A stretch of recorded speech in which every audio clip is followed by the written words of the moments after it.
Berg is making cloud services for people working with connected products. To understand how best to make this platform and structure it, we prototype products, hardware and interfaces for ourselves. One of the prototypes we're working on is for connected washing machines. Manufactured products live in this world of plastic, metal, unreliable radio, small embedded electronic systems, which is quite different from the abstract, rather distant domain of software architectures that we find on the web. Berg makes a system which bridges those two worlds. It's relatively easy to intervene in the communications inside a washing machine.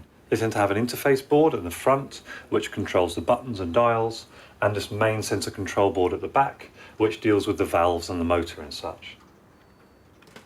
We added a Berg Dev Shield and a microcontroller between the two boards.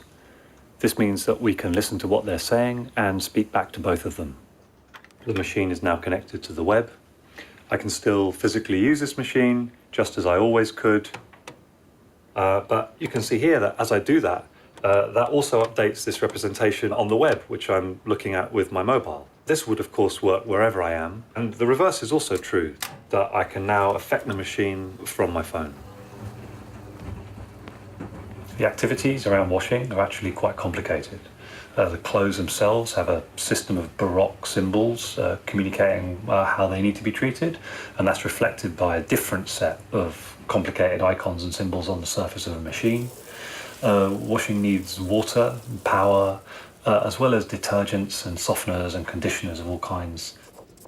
In our second prototype, CloudWash, there are lots of directions we could have taken the interface. We looked at pushing the whole interface to the phone to leave a very simple fascia, or to go the other way and embed a touchscreen. Leaving those temptations aside, we've resolved it to the clearest representation and controls of the high-value functions. Of course, there's an interface on your phone, but to run a wash, you only need the buttons and dials on the machine. It seems that most people don't use more than 2 or 3 wash types. On the left, there are 3 customizable presets for the washes you most commonly use. The center controls timing. You can delay a wash and see plainly what time it will end. And on the right-hand edge, there are some functions that use the network to control systems that are outside of the machine.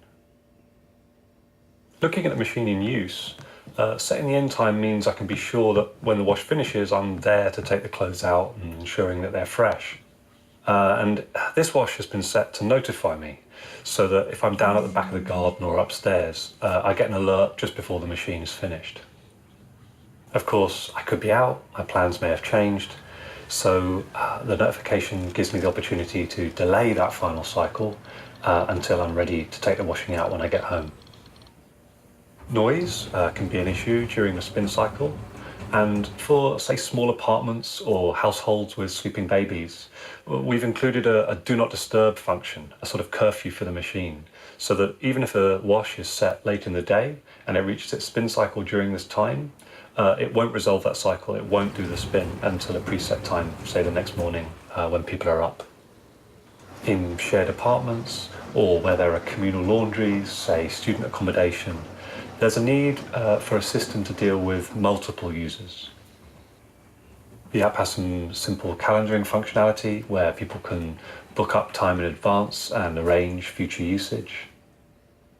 Having a representation in the cloud might make repairs easier to handle.